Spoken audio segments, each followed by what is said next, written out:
The NBA's unofficial trade season has arrived, with the league's contenders spending the next couple months scouring the market for players who could put them over the top. One player who teams surely have atop their wish lists is Toronto Raptors forward Pascal Siakam. Finding a trade partner and an acceptable return for the two-time All-Star is easier said than done, but the Raptors might finally be motivated to pull the trigger. So which team out there is willing to take a swing?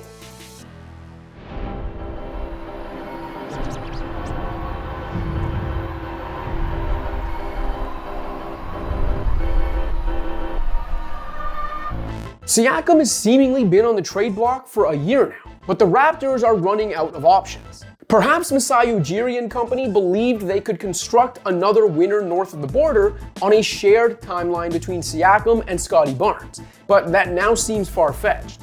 Poor roster construction has left Siakam and Barnes with a dearth of shooting and creation around them, and their overlapping skills as point forwards have led to some diminishing returns. This version of the team is going nowhere. Something's got to give, or rather someone's gotta go, and it's not gonna be the ascendant star who's 7 years younger and still on his rookie scale contract. With 3-and-D star OG Anunoby and gunner Gary Trent Jr. set to join Siakam in 2024 free agency, Toronto needs to be a more willing seller than the team was a year ago, when Fred VanVleet eventually walked for nothing as a free agent. If the Raptors believe they can retain Anunoby in free agency, all of their efforts in the present should be focused on maximizing what's left of Siakam's trade value. It won't be easy though. By letting this bleed into another season rather than moving the two-time All-NBAer in the summer, the Raptors have likely already missed the boat on securing a haul for Siakam.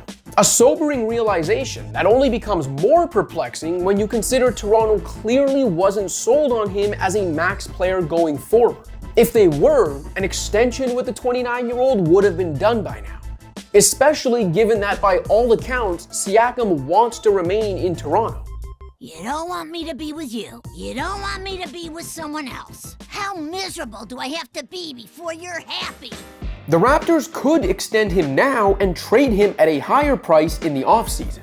But how long can they really afford to keep punting this decision down the road? Siakam can be something like the second option on a championship team. A mismatch hunting force who can make plays for others while providing a significant boost to a club's defensive versatility. But his three-point woes make him less of a plug-and-play star than the rest of his skill set suggests. And that could eliminate potential suitors who already have spacing issues of their own. Not to mention, as a secondary star rather than a bona fide superstar, Siakam isn't a no-brainer acquisition for every fringe contender, at least not on an expiring contract. Upstart teams like the Pacers, Kings, and Thunder, who might otherwise be great landing spots for him, are unlikely to part with young talent and draft picks for what could be a half-season rental of a borderline all-star. If Sacramento believed it could add Siakam to its long-term core with De'Aaron Fox and Domantas Sabonis, the best-case scenario for Toronto would be adding sharpshooter Keegan Murray to its own Barnes-led future. But even then, the potential spacing issues that would arise in Sacktown might make the Kings queasy about moving Murray. No team has been linked to Siakam more than the Hawks. Though Atlanta isn't close enough to a title for such a gamble to pay off, the team is surely desperate. Trae Young and DeJounte Murray are in their second season together after the Hawks made a win-now splash to land Murray.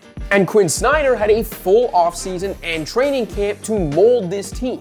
Yet Atlanta's barely clinging to a play-in spot. What was the point of all that?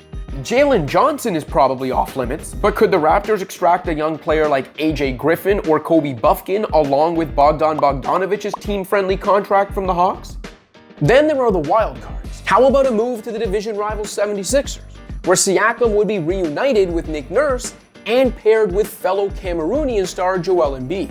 The James Harden trade left Daryl Morey with more assets to dangle while seeking an in-season upgrade this year, while Siakam's expiring contract would still allow Philly to preserve its boatload of 2024 cap space. In terms of finding a team whose title odds Siakam can legitimately swing, the Sixers make the most sense, as they could land another star while assuming the least amount of risk. Philly could use expiring contracts and picks to finish this season with Embiid, Siakam, Tyrese Maxey, Tobias Harris, and DeAnthony Melton, and still have the flexibility to go big game hunting for a third star to pair with Embiid and Maxey in 2024 and beyond, whether that means re-signing Siakam or looking elsewhere.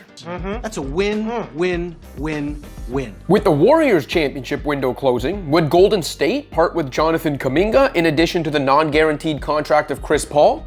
Would the Raptors also want draft capital or another Warriors youngster in such a deal?